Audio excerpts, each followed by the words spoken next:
So I just saw Paranorman in 3D in theaters, and like I did when they did the Coraline one, I think it was last year, maybe it was the year before. I wanted to review it. I actually do plan to review all of Leica's movies at some point. I'm not going to re-review Coraline or Paranorman. These are the only reviews you're going to get for them, so just know that. But like Kubo, Box Trolls, Missing Link, and I think there's another one in there. I'm probably forgetting. I don't think there is, but I feel like there is. Uh, those will have reviews. I'm thinking next year before their new film Wildwood comes out. That's my plan. It's it said coming soon in the theater. So last year they did a little advertisement for Wildwood. They're like coming in 2025, and I was like sweet. I actually bought all of Leica's movies on 4K. Got excited to do those videos, and then it didn't end up happening. And I was like, damn it! So then they said, okay, we're going to do. They delayed it till 2026. Well, 2026, they did the Paranormal re-release, and they gave us another trailer, but they didn't give us a 2026 release date. They just said coming soon, but they showed us a bunch of behind-the-scenes footage. So you get the vibe there's way more animation finished from that trailer, and there's a lot of behind-the-scenes techniques and stuff. So I'm very much assuming we are getting that next year, but it's probably towards like September, October, like some kind of time then when there's not as much competition at the box office. That's my guess. We'll see. But anyways, talking about Paranorman, I will say it really bothers me that there are so many people who adore Coraline who just, for whatever reason, have not chosen to check out Kubo or Paranorman. I can understand Box Trolls and Missing Link a little bit, though I think Missing Link is very underrated. I actually really love that movie.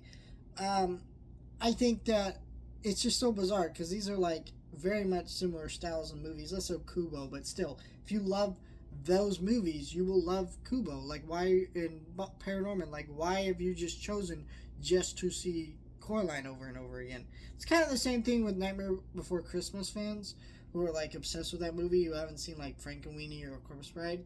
I mean, yeah, they're not as good, but that doesn't mean they're not worth checking out. It's really bizarre. Like, if you love one thing, you'll love the other. Like, go and watch it. So, I am really glad that Paranorman got this 3D re-release and is being shown more love because it's honestly a great movie. I will do a separate video on the short, I guess. Maybe up on my second channel. Don't know if I really want to dedicate a whole video on the main channel. But, yeah, I really love this movie because I think this is a movie that you can tell everything about it was so well planned out. And we're not just talking about the animation, though you do have to acknowledge the animation is absolutely gorgeous in these movies. I mean, just that amazing tracking shot with Norman walking down the street, and then you see all these dead people, ghosts, as he talks to. It's an incredibly well staged and put together shot. That's like, how did you even do that? I don't even know. And there was clearly hours and hours work that went into everything in this movie. But what I just mean in terms of its message and ideas, which is the message and ideas of how being afraid is a normal human emotion, but you can't let fear take over you and let it end up in a way where you end up hurting other people. I don't think that message is perfect in the movie, but it is still very powerful because you have, I guess, spoilers for this movie, but it's been out a long time. You know, you get the twist in the movie where the zombies are not flesh-eating zombies. They're just like animals in a sense. Where, you know, there's a saying about animals: they're more afraid of you than you are of it, and that's really the way the zombies are in the movie. You know, they're afraid of the townspeople just as much as townspeople are afraid of them, in a way, and they're in this messed up scenario. And they did something because they're afraid, and that cycle's repeating itself. And I think that message is very powerful, especially all these years later, because, I mean, right now in, you know, the world, we're seeing a lot of hysteria, especially with online stuff and things like that, and how fear has been used as a weapon to make people think things that just genuinely aren't true. And I think a lot of that is very powerful stuff and subject matter to teach kids. Also, it's very wonderful to see a kids movie that just like tells kids, yeah, they're it's okay to be afraid. Because I think one thing about our society is we kind of teach kids that certain emotions they're not supposed to have, or they're supposed to suppress in some way, whether it's intentionally or unintentional. That is a thing that is taught to kids, and one of those things is being afraid. You are taught that being afraid is not a correct response, but it is, and there's ways of controlling that to where it doesn't take over your life, and it's really powerful stuff. So I thought that was thing. I also enjoy a lot of the humor in this movie. A lot of the humor is really does earn this movie its PG-13 rating. Like there's that great gay joke with Neil's brother Mitch, which is hilarious.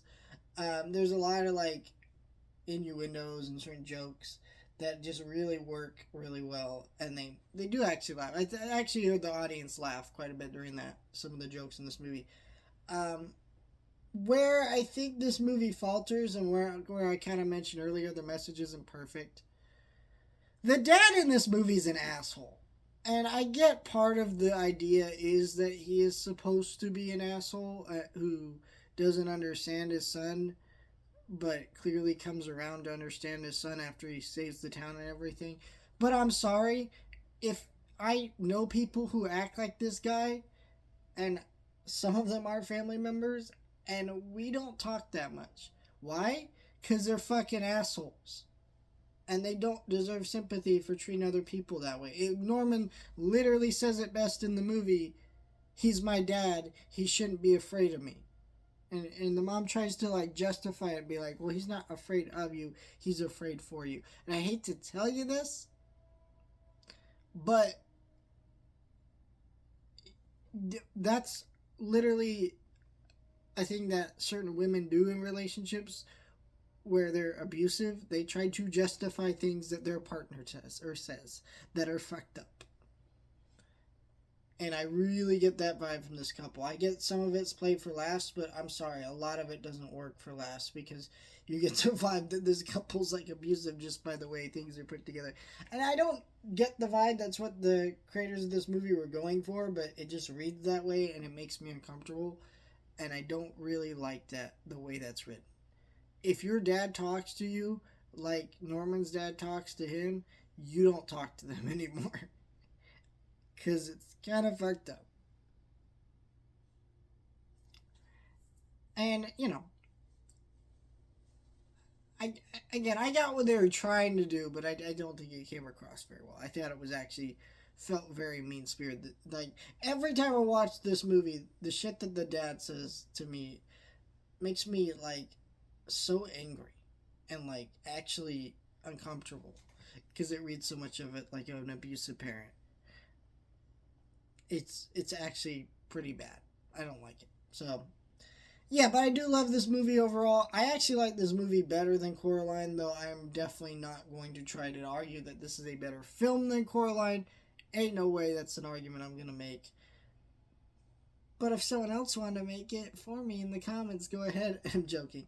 But, I mean, I wouldn't be remiss if you did, because, I guess remiss, I don't know if that's the right word, but, I wouldn't be objecting to it, basically, if you said that, because, it's the correct, it's correct, it's the correct way I feel anyways, but, I still, I understand that Coraline's the better movie, objectively. I'm hoping they do Kubo. One more side note, I should mention, the 3D for this, they offered standard and 3D at my theater. I don't know if every theater is doing that. I didn't think the 3D was actually that noticeable, which is weird, because this movie felt like it had more, like, 3D effects. It was definitely, like, noticeable, so I wouldn't say don't see it in the 3D, but it wasn't as noticeable with Coraline. It didn't enhance the movie that, like, I really thought it would. It was kind of bizarre. But, yeah, there you go.